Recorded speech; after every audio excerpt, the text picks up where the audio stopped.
Good morning, guys. Sorry I couldn't be with you today. I'm doing some of the ESOL testing that you all are getting pulled out for. So I wanted to make this video to make sure that we could keep up with our notes. This is our last set of notes for Rome, so make sure that you pay attention because our test is going to be coming up shortly.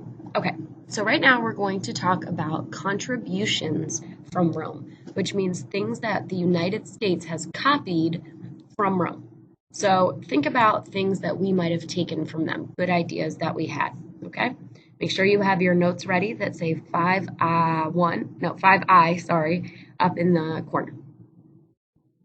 All right, so we've copied our architecture a lot from ancient Rome. So these are some ancient Roman buildings.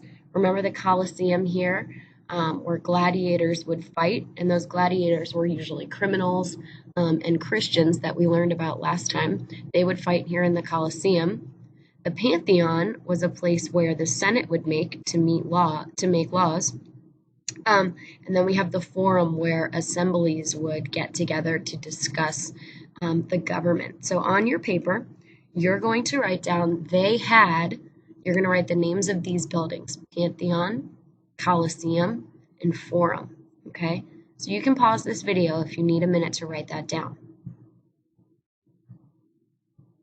Now, some buildings that we have that look very similar to the Roman buildings are the White House, where the president lives, the Capitol building, where we make laws, and the court buildings, where we decide if our laws are fair. So what do you see that's similar between these Roman buildings and these buildings here in the United States? I definitely see columns. So you see the columns here. The stone that's used, this sort of white marble stone, looks very similar.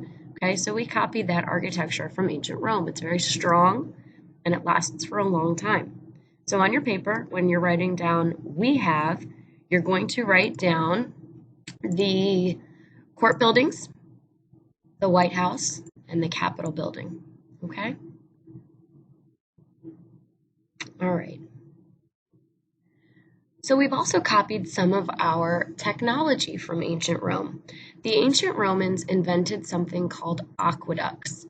What aqueducts do is they take water from oceans and rivers and bring them in to a city on this sort of bridge. So the water is coming in to the city, here's water,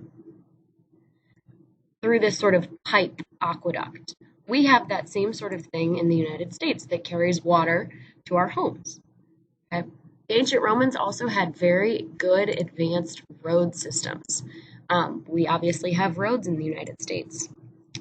Arches. The ancient Romans used this style of architecture and technology called an arch. Okay, that is very strong. It can hold up the roof of a building. So on your paper, you're going to write down roads, aqueducts, and arches.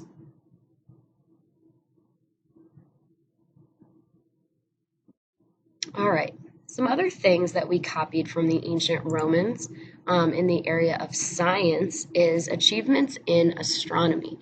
So the Romans were very interested in the study of space. Okay, this right here is astronomy, study of space and the universe. So we still do that today. The Romans also cared about public health, making sure that people had doctors and health care. They had public water systems to make sure that the water was safe and clean for everyone. They also had medical schools so that people could become doctors, which we have in the United States as well. All right, so go ahead and turn the page. A famous Roman story that we've continued to read is something called the Aeneid, written by Virgil. The Aeneid is a famous story just like the Odyssey was from Greece. Okay, so we've copied some of Romans' literature. We continue to read their stories. We've also borrowed religion from the Romans. We still learn about mythology and read those stories. And Christianity eventually spread to the United States, so we've copied their religion as well. In terms of the law, Rome started the idea of innocent until proven guilty. And what that means is if you're accused of a crime, you have to go to court. And we think that you are innocent until the proof shows that you really did it. So you can't just go to jail for no reason. You have to have a fair chance to explain yourself. Okay? Innocent until proven guilty.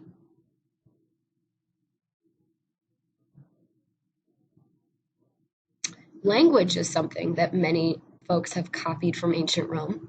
Okay, the original language in Rome was called Latin. Remember Pax Romana, peace in Rome, that was in Latin. But Latin was actually copied by all of these other languages, which are called Romance languages. So French, Italian, Portuguese, Spanish, and Romanian are very similar to Latin. You'll see a lot of similar words. Okay, so these Romance languages were copied from the Romans.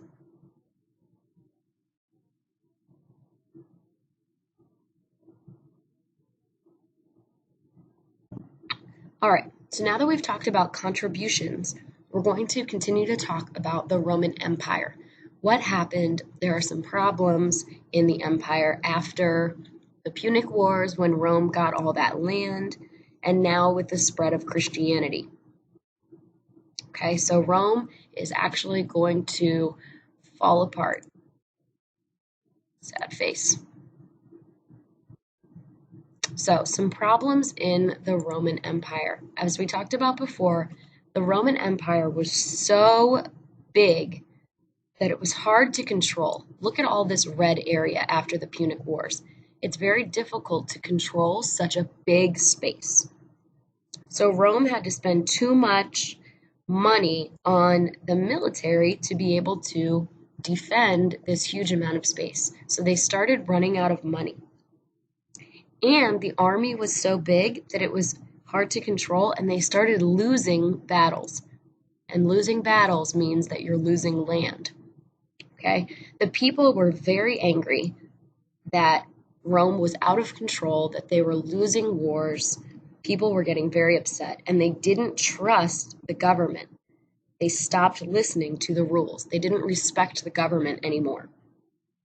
And because of all of this, Rome was attacked on all borders. So if we look at the map here, Rome started to be attacked on all sides. So we get attacks here, attacks here, attacks here. Okay? And actually, the roads that Rome had built were used against them. So they had all these pretty roads.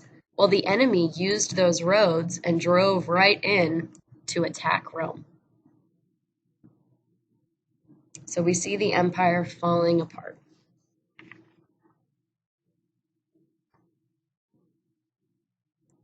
All right. Because of all of these problems, Constantine, remember Constantine, he was the emperor in Rome who made Christianity legal. Okay, so now Rome is Christian.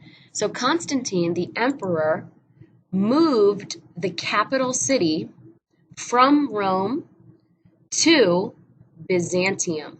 Byzantium is an area next to Rome. Okay, so he moved the capital and went like this, because he thought it would be safer over here. Since Rome kept getting attacked, he wanted to go to a safe place. And when he got there, he named the city after himself. He named the new capital city Constantinople after himself. Think of Alexandria with Alexandria, same thing. Okay?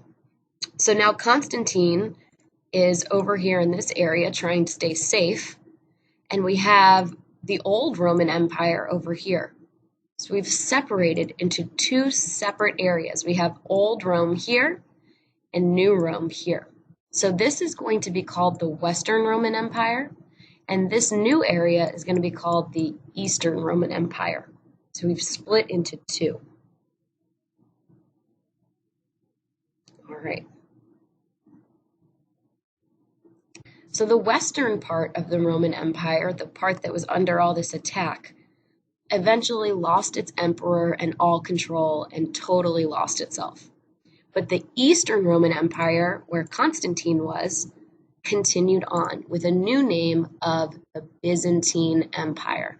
So there's no more Rome. Now we have a new empire Byzantium, the Byzantine Empire near Constantinople. So the purple on this map is the new Roman Empire, Byzantine, which is going to be our next unit in class. We'll learn about the Byzantine Empire. All right, so that's the end of Rome. Remember, Rome started out as just a small area here on the boot. Then they got involved in the Punic Wars with Carthage down here, who came up and around through the Alps. We had a big war. Rome won, got all of this land, but it was too difficult to control. So they started getting attacked. Constantine then lost some land and moved the empire over here to Byzantium. Okay? So the next thing that you're going to do is follow the link on the board to watch a video about life in ancient Rome. The substitute will give you a worksheet that says Life in Ancient Rome, and you need to take notes on all of the 3 sections in the front. So you're going to tell me about daily life, inventions, and the government. And then when the video's over, you're going to write me a paragraph on the back about what you learned. Okay? When you're done with that, you'll complete the packet that the substitute will give you, and I'll see you guys later this week.